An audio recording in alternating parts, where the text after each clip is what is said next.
नमस्कार। आज हम एक दिलचस्प ऑडियो स्रोत शिव 246.mp3 पर बात कर रहे हैं।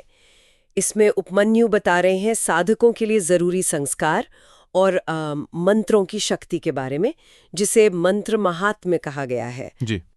तो इसमें खास तौर पर शिव पूजा से जुड़े जो रीति रिवाज हैं और एक साधक की जिंदगी में मंत्र साधना की क्या जगह है, उस पर काफी जोर है। हाँ, बिल्कुल।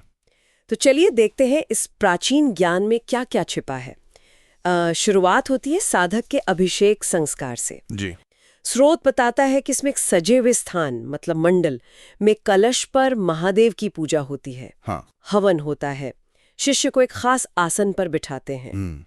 फिर मूल मंत्र से 100 आहुतियां और तब गुरु शिष्य को वो शिवी विद्या मतलब वो खास शिव मंत्र देते हैं। सही। और कहते हैं कि ये मंत्र दुनियावी और परलौकिक दोनों तरह की सिद्धियां दिला सकता है। हाँ, और देखिए दिलचस्प बात यह है कि गुरु सिर्फ मंत्र नहीं देते। अच्छा। स्रोत के मुताबिक वो उस मंत्र को साधने का तरीका और शिवायोग यानी शिव से जुड़ने का जो मार्ग है उसका उपदेश भी देते हैं। और शिष्य गुरु के सामने ही विनियोग करता है, मतलब वो समझता है कि मंत्र का उद्देश्य क्या है, प्रयोग कैसे करना है, और फिर उसे अपने लिए समर्पित करके साधना शुरू करता है। अच्छा। इसी पहली कड़ी को पुरश्चरण कहा गया है। तो ये पुरश्चरण एक तरह से साधना की नींव हुई। बिल्कुल बिल्कुल सही।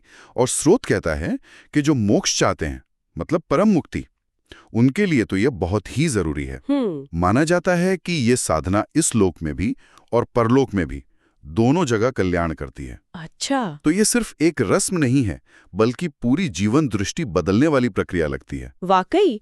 और इस साधना के लिए नियम भी, जैसा आपने कहा, काफी कड़े हैं। हाँ, बहुत। जैसे किसी पवित्र जगह पर होना चाहिए, खास सफेद कपड़े पहनने हैं, जी, सुखासन में बैठना है जिसका अभ्यास हो पहले से, और सबसे अहम बात, खुद को शिव का ही रूप मानकर पूजा करनी है। हाँ, ये महत्वपूर्ण है। फिर शिव मंत्र का जाप लाखों या करोड़ों की संख्या में करने को कहा गया है।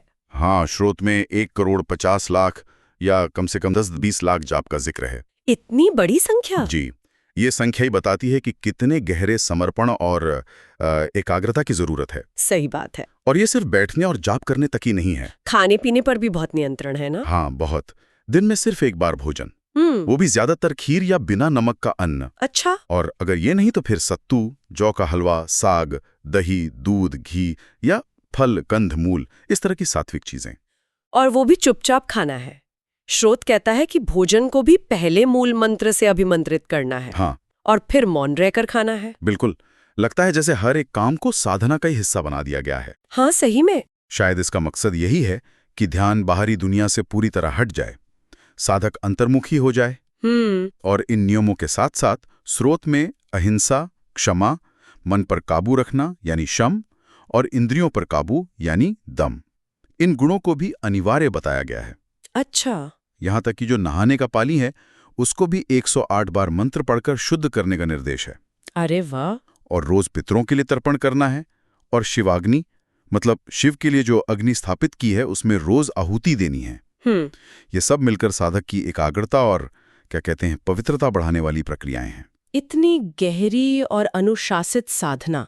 स्रोत तो कहता है कि अगर कोई पूरी भक्ति से इसे करे तो उसके लिए कुछ भी हासिल करना मुश्किल नहीं रहता। हाँ, ये कहा गया है। यहाँ तक कि ये भी जिक्र है कि अगर कोई बिना भोजन किए रोजाना सिर्फ 1000 मंत्र का जाप भी करे जी, तो उसे विद्या, धन दौलत, सुख और अंत में मोक्ष जरूर मिलेगा।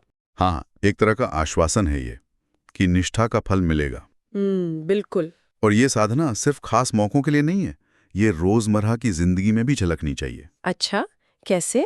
श्रुत में दैनिक या नैमित्तिक कर्मों का भी वर्णन है, मतलब रोज किए जाने वाले या किसी निमित्त से किए जाने वाले काम, जैसे जल से या मंत्र से या भस्म से स्नान करना, शिखा बांधना, यज्ञोपवीत पहनना, हाथ में कुश की पवित्री धारण करना, माथे पर त्रिपुंड लगाना, वो भस्म की 3 रेखाएं, हाँ हाँ, और रुद्राक्ष की माला से पंचाक्षर मंत्र नमः शिवाय का जाप करना।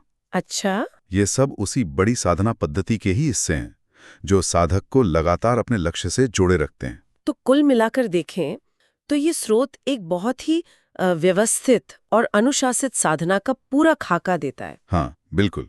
दीक्षा से शुरू होकर रोज के नियम, खान-पान, मंत्र जाप, सब कुछ इसमें शामिल है। जी। और बदले में साधक को दुनियावी सफलता से लेकर आध्यात्मिक मुक्ति तक का वादा किया गया है। बिल्कुल। इस पूरी विस्तृत प्रक्रिया को देखते हुए ये सोचना लाजमी है कि इतने गहन और नियमबद्ध अनुष्ठानों के पीछे आखिर कौन सी मनोवैज्ञानिक या शायद आध्यात्मिक प्रक्रियाएं काम करती होंगी। हाँ, ये सोचने वाली बात है। कैसे ये कठोर अनुशासन और इतनी एकाग्रता किसी व्यक्ति की भीतरी दुनिया को और उसकी यथार्थ की जो समझ है उसको बदल सकती है।